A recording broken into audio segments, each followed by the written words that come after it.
That's better. Thank you, Hutanik. Good morning, everybody. This is Eddie J on Crypto for GrowMyBag.tv. Hope you're having a good one. What's good, what's good, what's good? Now that I had to do it all over again, need a sip of coffee.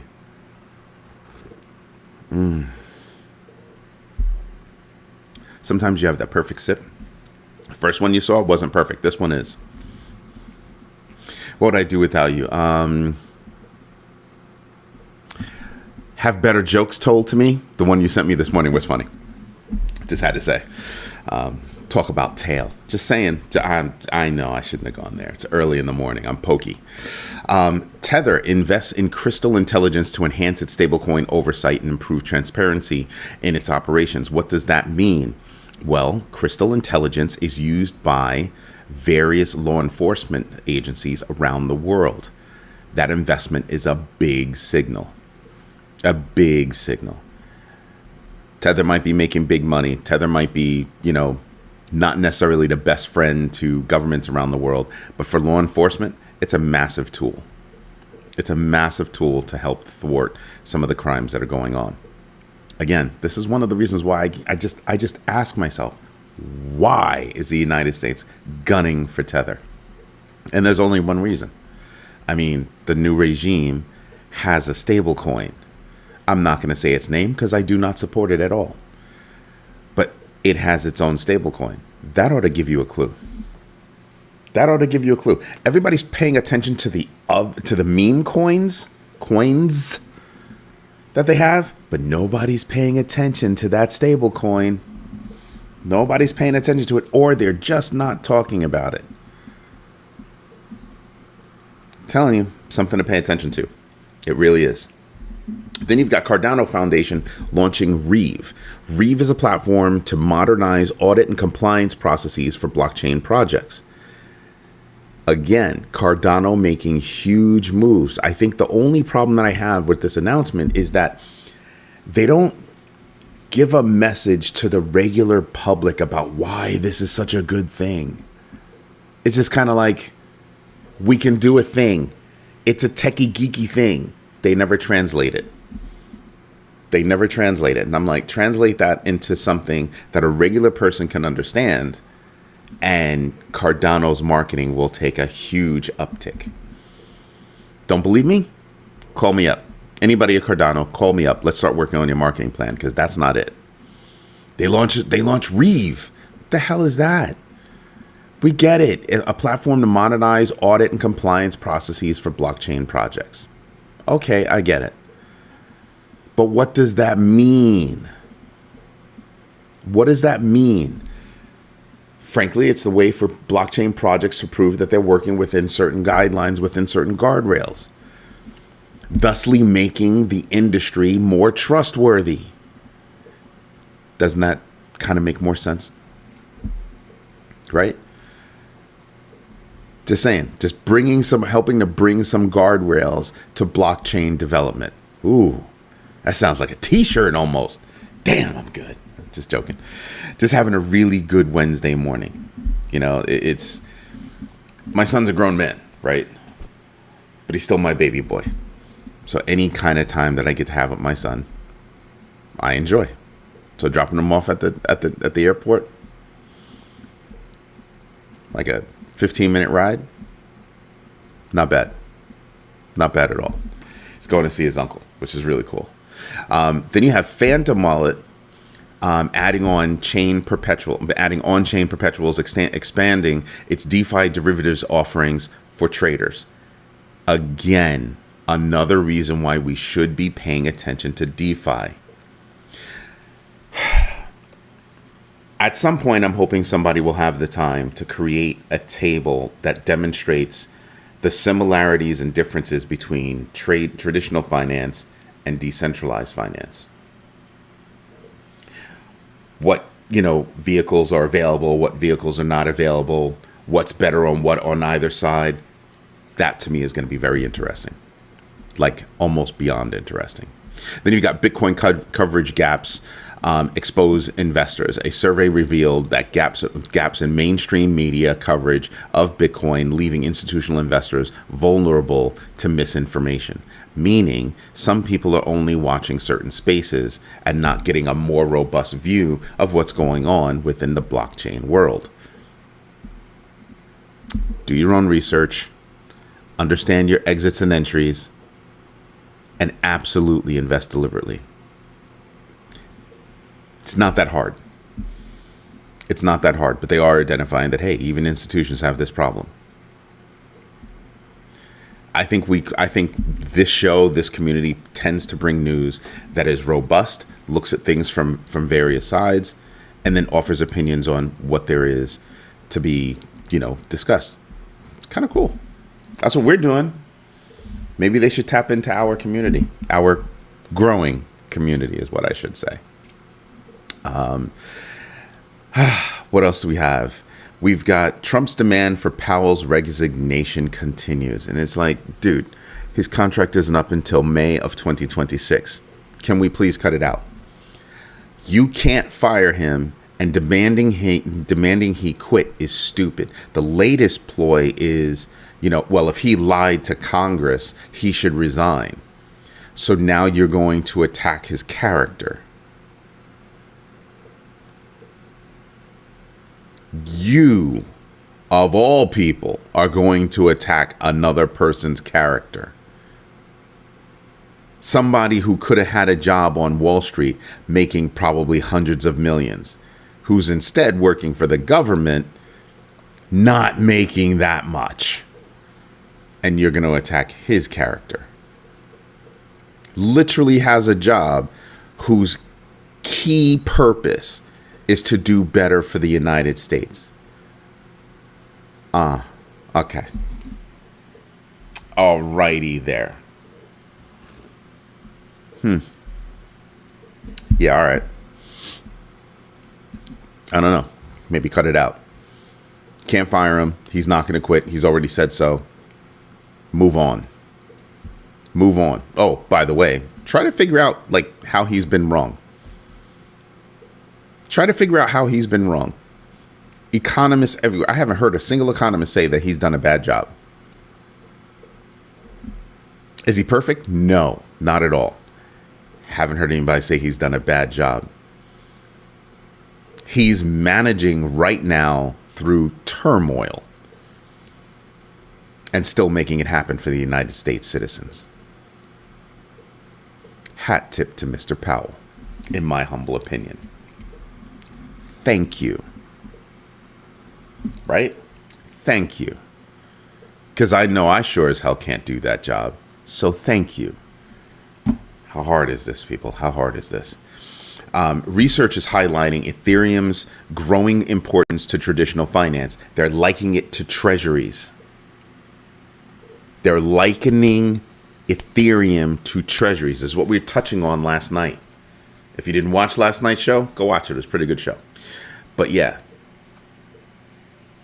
And I have to tell you, right now, Ethereum, let me just check.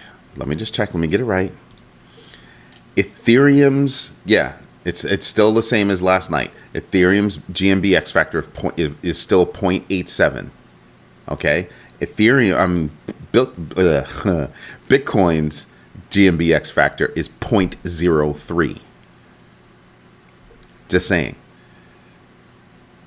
That distance between the two has closed. Just a little bit, just a hair. But they've gotten closer.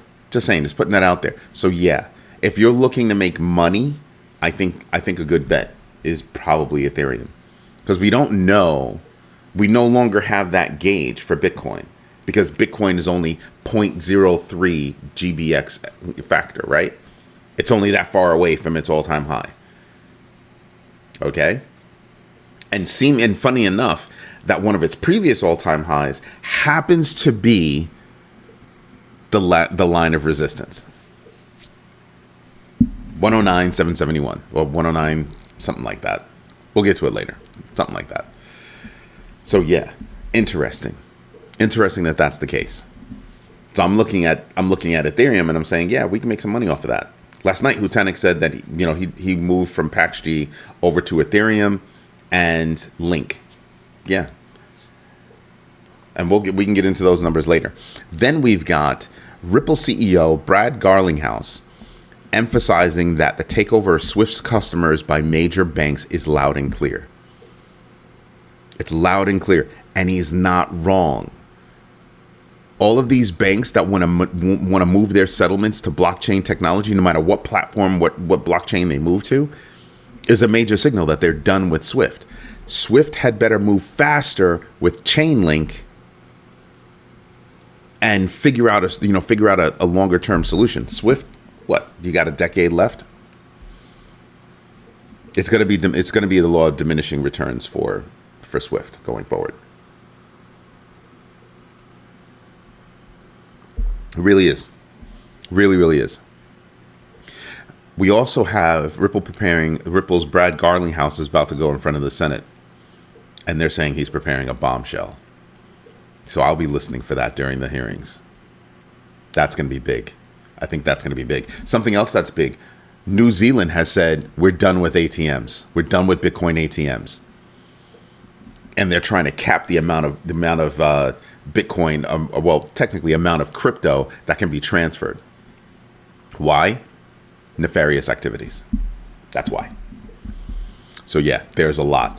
Tether's 2025 strategy includes becoming the world's largest Bitcoin miner. This is on top of moving about $8 billion of actual gold to a Swiss vault. Tether's got so much money that they're saying, we're just going to put that over there and it will stay there like forever. Because they're making money hand over fist, including, I think, over $190 billion in U.S. treasuries. They'll be fine.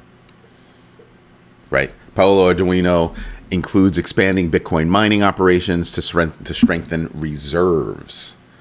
That's why they want to do that. That's interesting. That's very interesting. We also have Circle and OKX offering zero-fee USDC to US dollar conversions. Woo! Yeah. It's not the first deal of its kind. They did the same thing with Coinbase. They did the same thing with Coinbase a while ago. Now they're doing it with OKX. Not bad. Not a bad move. The Bank of England analyzes tokenization of stablecoins. The Bank of England's study of how tokenization and stablecoins interacts with the broader financial system and regulatory frameworks. No, really? It's actually a really good study for them to do. It really, really is. Tokenization is going to be huge. And then how tokenization and stablecoins work together. That's a very good study to do. Because the world is changing. The world is changing. Here's what I believe to be a bigger problem. The world doesn't understand, or the traditional financial world doesn't understand, that traditional finance is being run over by decentralized finance. They can see decentralized finance, right? They can see it. But they don't understand how sprawling it is, how big it is, and how it can engulf traditional finance. Then on top of that, layer on top of that, the fact that governments don't know how, or have not quite figured out how to regulate the space. They think, oh, the old rules are going to apply. The old rules are not going to apply just because of the speed at which things can happen. They're going to need to create new guardrails. And I think what the decentralized community is saying en masse is almost as if we've got this and you don't. Step up your game and help us with this. Just saying, there are massive disruptions coming. Some of them are poking their head up all over the place. You just saw it with Robinhood and OpenAI. OpenAI is crying, oh, they tokenized our stocks. They're not your stocks. They bought them. That's who owns them. They can do whatever the hell they want. Wow. So, yeah, how do you regulate that? They're not doing anything illegal. Now, if they're saying, well, you're transferring, they could come at them with, well, you're transferring stock ownership to whatever, or you're doing whatever. Then regulate the space. I think that's how it's going to happen. The crypto universe, the cryptoverse is going to do something, and governments are going to have to react to it because governments aren't taking the time to think ahead. They're reacting to everything crypto. They're reacting to everything crypto. You've seen a whole bunch of times where governments around the world have had to, govern traditional finance. Why is it always in reaction? I mean, there are things that they can do within decentralized finance that says, okay, well, we already experienced these things, these bad things in traditional finance. How about we start there? We make sure that those things don't happen over here. Let's not make the same mistake twice, in other words. But, is that what's happening? No. So when I see studies coming around, when I see things like that, I think that's a positive thing. I think it's a positive thing. Do more studies. Get more educated. Help your citizens make better decisions. You're saying if Basel III is a go in the U.S., which we think that the current regime, the new regime, is not going to make it a go, then Tether can hold gold over T-bonds because they are both T1, right? Here's the problem, though. It would have no bearing because they're still not 1-to-1. They would have to do it 1-to-1. For them holding that $8 billion of gold, they would have to do it 1-to-1. So they're worth a few $100 million. So let's see. So Tether right now, the market cap is $158,679,253,219. 1-to-1. Between any one of those, it'd have to be 1-to-1. Now, if they're holding $100 and something billion in T-bills, I'm just wondering how that works.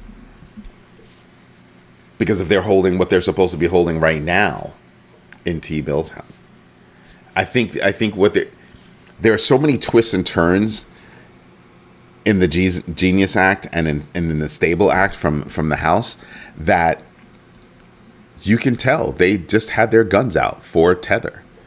They don't want an algorithmic stablecoin. And I'm like, but it is. They've got treasuries. They've got all kinds of things. They've got reserves. They've got audits. I mean, they're far more upfront than a certain other stable coin that's out there that's owned by the new regime. Good morning, Turtle Bitcoin. So yeah, I'm looking at that and just kind of going, yeah, okay. And OpenSea is on some kind of a kick. I just realized OpenSea is on some kind of a kick where they think that they're going to build.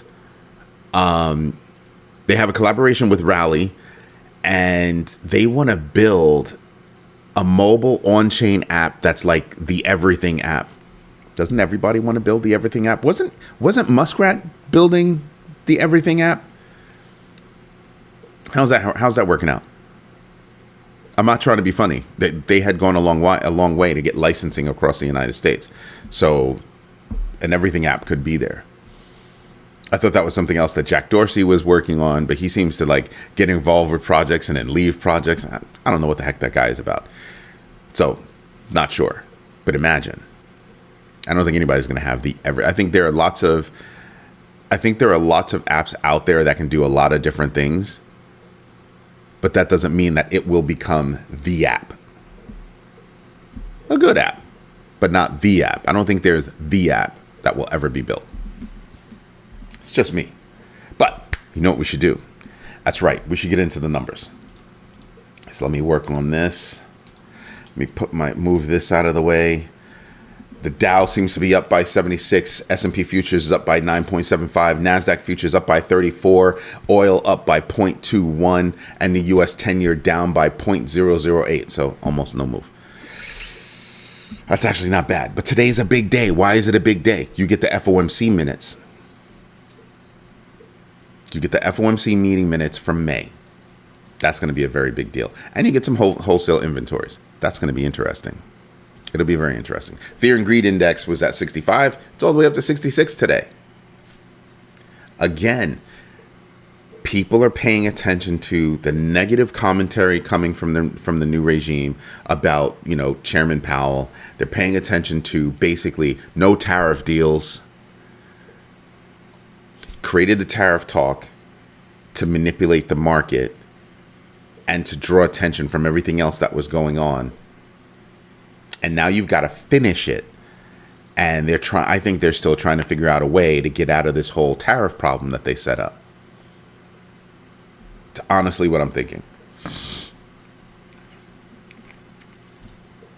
Then you have, right now, we're above 125 billion for total value locked. Not bad.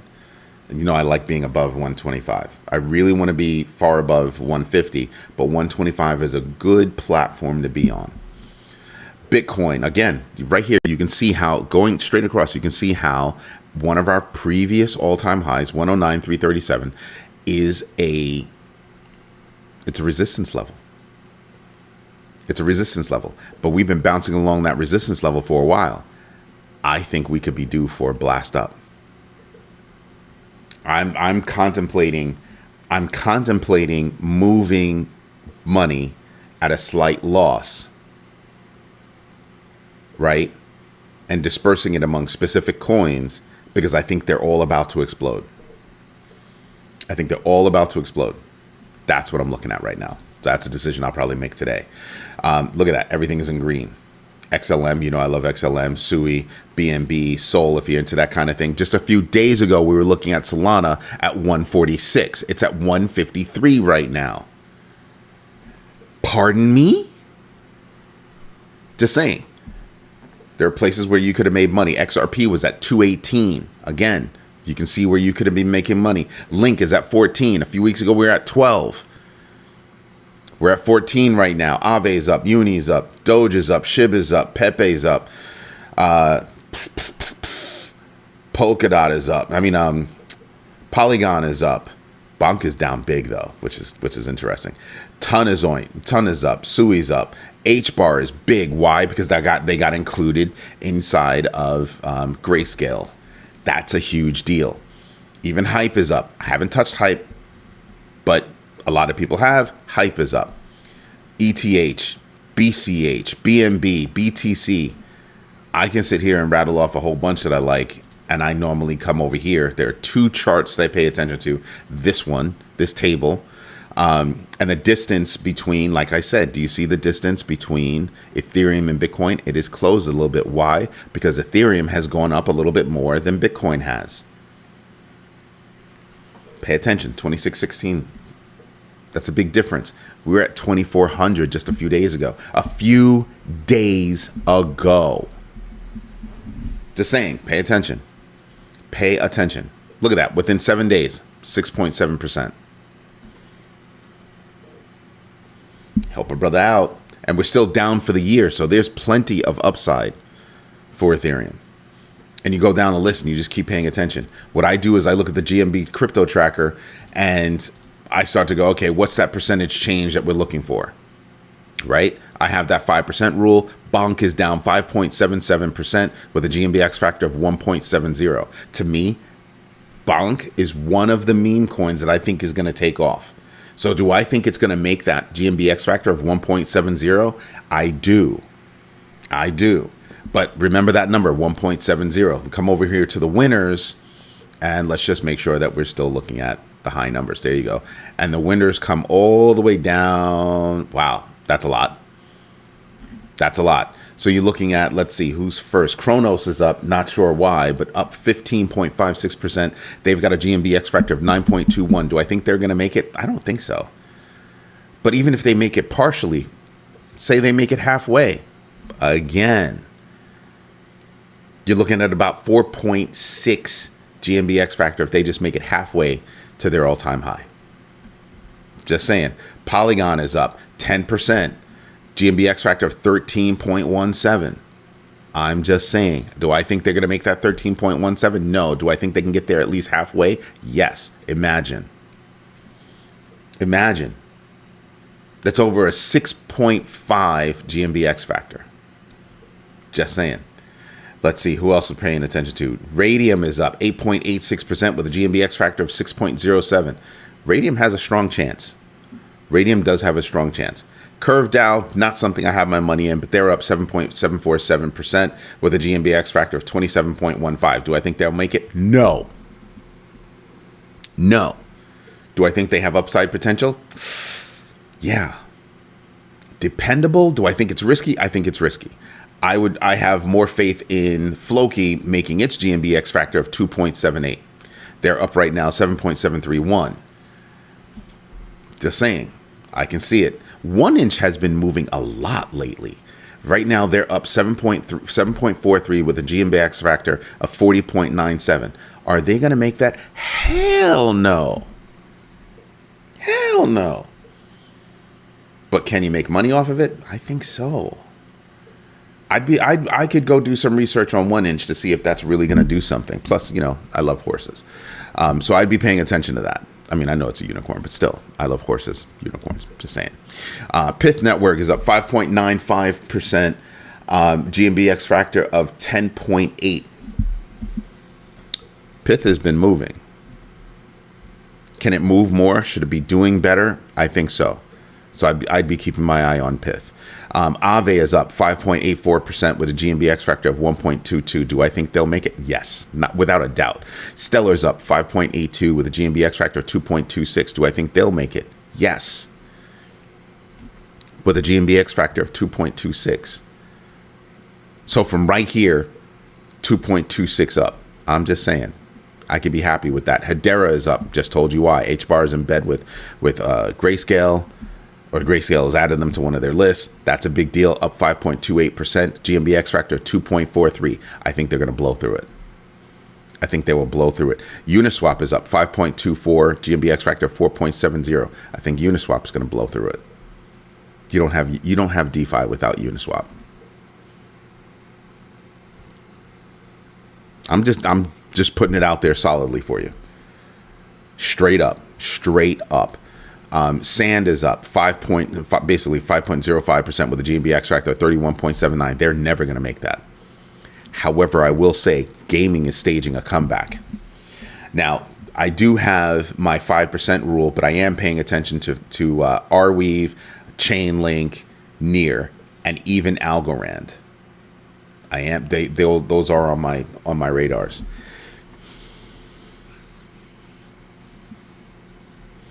Yeah, I'm not going to say that name because I hate it. Anyway, everybody, this is Eddie J on crypto for growmybag.tv. He was cracking a joke. He knows what I mean. This is Eddie J on crypto for growmybag.tv. I hope you like what I'm doing. If you do, smash the likes. Tell your friends about this growing community. Growing. In the past, give or take about a month, we've grown almost 4,000 new subscribers. Welcome and thank you. Let's keep it up. Thank you for your time. Thank you for your patience. Absolutely. Thank you for your trust. I will work for that every day. Me and my team. Everybody have a good one. See you tonight, Eastern Standard Time, 8 p.m. for the Crypto Overflow. Have a good one, everybody. Bye-bye. And thank you, Hutanik.